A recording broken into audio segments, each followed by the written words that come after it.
നിങ്ങളുടെ ഫേവറേറ്റ് സീരിയലുകൾ ടിവിയിൽ വരുന്നതിന് മുൻപേ സൺ നെക്സ്റ്റ് ആപ്പിൽ കാണാം. ഇനി എല്ലാവർക്കും മുൻപേ കാണൂ. ഇപ്പോൾ തന്നെ സൺ നെക്സ്റ്റ് ആപ്പ് ഡൗൺലോഡ് ചെയ്ത് സബ്സ്ക്രൈബ് ചെയ്യൂ. എന്താ ഗൗതം, നിഖിലിനെ പോലീസ് അറസ്റ്റ് ചെയ്തോ? ഞാൻ കരുതിയത് നിങ്ങൾ ചോദിച്ചത് അതിനെക്കുറിച്ചാണെന്നാ. എന്തായാലും അവന് ഞാൻ സ്റ്റേഷനിൽ നിന്ന് ഇറക്കിയിട്ടുണ്ട്. കേസ് പിൻവലിപ്പിക്കാൻ വേണ്ടി രേണുകാന്റിക്ക് മൊത്തം 5 ലക്ഷം രൂപയും കൊടുക്കേണ്ടി വന്നു. എന്തിന്? അതിനുവേണ്ടി എന്ത് തെറ്റാ നിഖില് ചെയ്തത്? കെട്ടിപ്പിടിച്ചുണ്ടാക്കിയ 2 ലക്ഷം രൂപ നിഖില് മോഷ്ടിച്ചെന്നാണ് രേണുകാന്റിയുടെ പരാതി. ആ 2 ലക്ഷം രൂപ നിഖിലിന്റെ അലമാരയിൽ നിന്ന് പോലീസ് കണ്ടെടുക്കുകയും ചെയ്തു.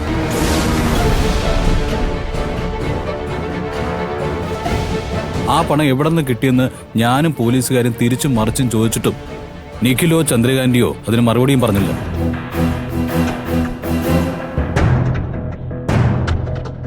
ഒടുവില് അവരെ എങ്ങനെയെങ്കിലും കേസിൽ നിന്ന് ഊരിയെടുക്കുകയും വേണമല്ലോ.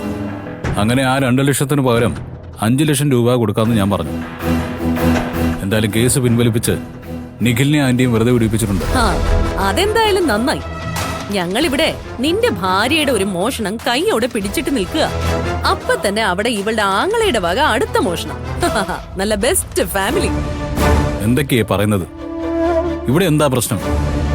എടാ നിധി എന്നോട് പോലും ചോദിക്കാതെ എന്റെ മുറി കയറി വന്ന് ലോക്കറിന്റെ ചാവി എടുത്തോണ്ട് പോയി. ലോക്കർ തുറന്ന് അതിൽ നിന്നൊരു നെക്ലേസ് എടുത്തോണ്ട് പോയി. ആണോ നിധി? നീ നെക്ലേസ് എടുത്തോ? അതെ, എടുത്തു. ആ നെക്ലേസ് പണയം വെച്ച 2 ലക്ഷം രൂപയാ നിഖിലിന്റെ കയ്യിലിരുന്നത്.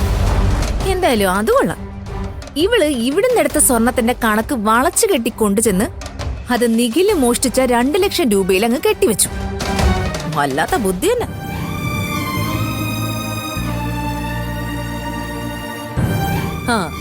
ഇതിനെയൊക്കെയാണ് കുടുംബ പാരമ്പര്യം എന്ന് പറയുന്നത്.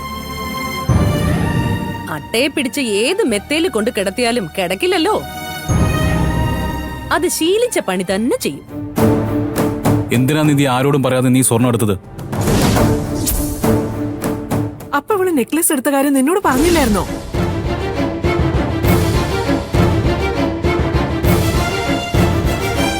ഇനി അങ്ങനെ ഒരു ചോദ്യത്തിന്റെ ആവശ്യമില്ലല്ലോ.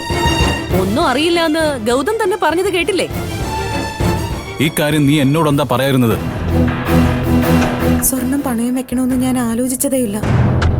ഗൗതമിനോട് ചോദിച്ച് 2 ലക്ഷം രൂപ വാങ്ങണമെന്ന് തന്നെയാ കരുതിയിരുന്നത്. പക്ഷെ ഇവിടുത്തെ പ്രശ്നങ്ങളില് ഗൗതം വലിയ ടെൻഷനിലായിരുന്നല്ലോ.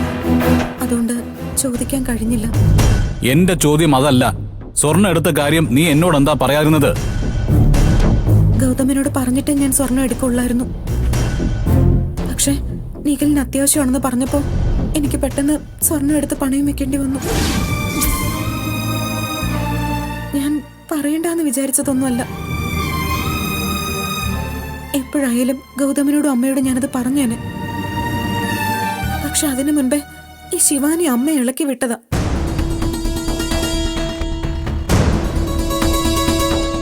ഇപ്പൊ എല്ലാവരും ചേർന്ന് ഞാൻ മോഷ്ടിച്ചു എന്ന് പറയുന്നു. മനഃപൂർവ്വം ആക്കിയതൊന്നും അല്ലല്ലോ.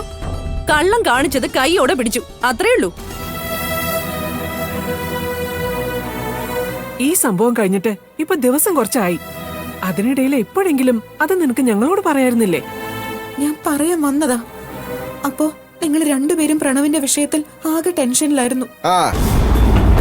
ഇനി നടത്തിയ മോഷണത്തിന്റെ പഴിയും കൂടി എന്റെ തലയോട്ട് കൊണ്ട് വെച്ചോ?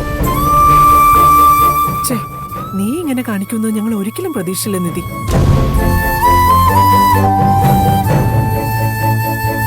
എന്തായാലും നിധി സ്വന്തം വീട്ടിൽ കാണിച്ച പണി എന്നെ ഇവിടെയും കാണിക്കാൻ തുടങ്ങി. എല്ലാവരും സൂക്ഷിച്ചാ അവരവർക്ക് കൊള്ളാം. നല്ല ഒന്നാന്തരം കള്ളിയുള്ള വീടായിട്ട് ഇവിടെ മാറിയെന്ന് ആരും മറക്കരുത്. ശിവാനി, മര്യാദയ്ക്ക് സംസാരിക്കണം. ഞാൻ ആരുടെ സ്വർണ്ണമൊന്നും അല്ല എടുത്തത്. ഞാൻ എടുത്തത് എന്റെ നെക്ലസാ. കേട്ടല്ലോ, അതാണ് പോയിന്റ്. ഏട്ടത്തി കുടുംബത്തിന് വേണ്ടി ജീവിക്കുന്നു എന്നൊക്കെ അഭിനയിച്ച് തകർത്തിട്ട് എന്റെ എന്നും നിന്റെ എന്നൊക്കെ വേർതിരിച്ച് സംസാരിക്കുന്നത് കണ്ടോ? എന്റെ സ്വർണമാണെന്ന് ഗംഭീരം.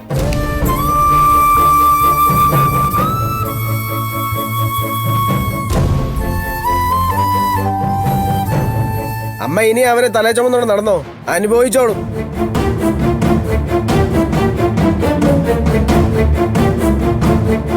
നിങ്ങളായി നിങ്ങളുടെ വാടായി, ഞാൻ പോണു.